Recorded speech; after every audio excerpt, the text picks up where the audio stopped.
तुम्हाला सांगणार आहे.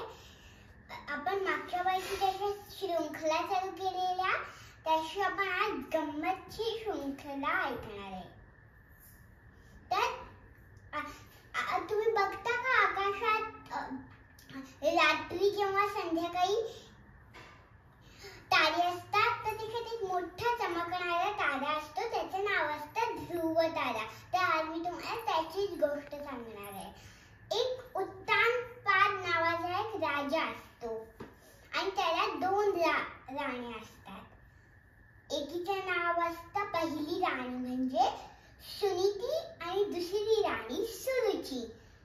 आणि सुरुचीला मुलगा असतो उत्तम आणि सुनीतीला मुलगा असतो ध्रुव.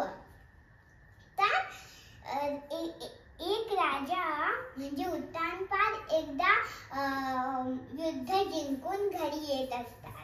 राणी सुरुची परत परत आरती घेऊन जाते आणि त्यांना राजतिलक लावते. तेवढ्यात राज्यगुरु म्हणतात की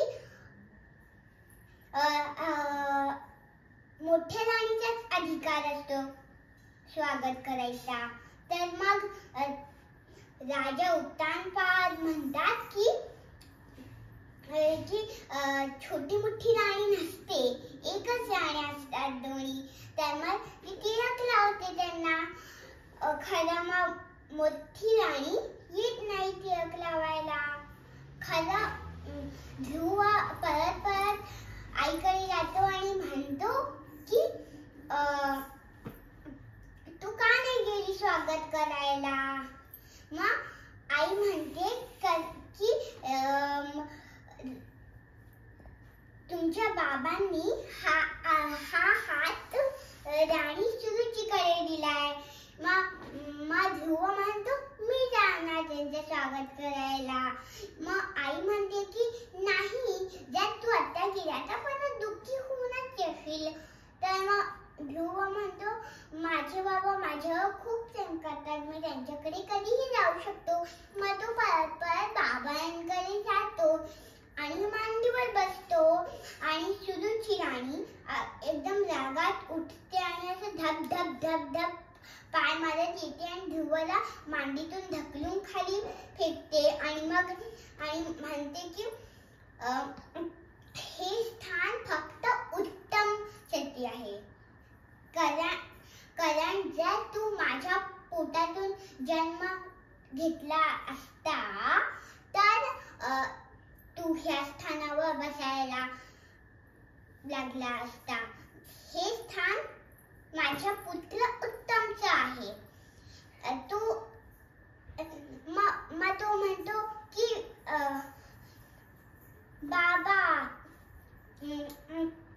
तुम्ही माझ्यावर किती प्रेम करायचा, तुम्ही म्हणाला पण नाही की पुत्र तर दोन्हीच आहेत. कोणाला मांडीवर घेतलं तर काय बिघडतं, एकाला मांडीवर घेतल्याला सोडून दुसऱ्याला मांडीवर घेतलं काय बिघडतं त्याच्यात तुमचं. मग सुरुची राणी म्हणते की नाही, तुझे बाबा तुला उत्तर नाही देऊ शकत, तू तुझ्या आईला विचार किंवा भगवान विष्णूंना स्वयं विचार. त्यामुळे तो आईकडे परत परत जातो आणि म्हणतो की आता माझ्या बाबांनी मला का काही बोलले नाही, सुरुची आईने का उतरवलं मला मांडीवरून बाबांच्या, तरी बाबा गपचूप का राहिले असं विचारतो आईला. मग तो म्हणतो ह्याचं उत्तर तर माझ्याकडे तर नाहीये ना, कृष्णांकडेच आहे. मग ध्रुव काय करतो. मग ध्रुव तेव्हा रात्र असते. मग आई म्हणते की आता झोपा. तर त्याला रात्रभर झोप नाही येत. त्याला सारखं हाच विचार येतो की आता मी कृष्णांना कसं भेटू. विष्णूंना का. विष्णूंना. बर. मग तो ध्रुव असं म्हणतो कृष्णांना की माझ्या आईची काळजी घ्या जोपर्यंत मी तुम्हाला शोधायला जातो. खरं मला हे नाही माहिती की तुम्ही कुठे जाता. खरं मी तुम्हाला शोधून काढीन. बर. आणि मग तो जातो ब्रह्ममुहूर्तावर निघतो आणि मग त्याला चोर वगैरे जे दागिने घेतात तर तो काही नाही म्हणत. ओम नमो भगवते वासुदेवाय म्हणतो आणि पुढे जातो आणि देवी लक्ष्मी त्याची रक्षा करते. आणि मग त्याच्या भक्तीने नारद मुनी प्रसन्न होतात आणि त्याला मार्गदर्शन करतात. खरं नारद मुनी म्हणतात की परत घरी जा. खरं तो ऐकत नाही. आणि मग त्याच्या भक्तीने भगवान विष्णूही प्रसन्न होऊन त्याला दर्शन देतात आणि मग त्याला आकाशात ताऱ्या जसं व्हायला सांगतात ज्याच्यातून त्याला कोणीही काढू नाही शकत.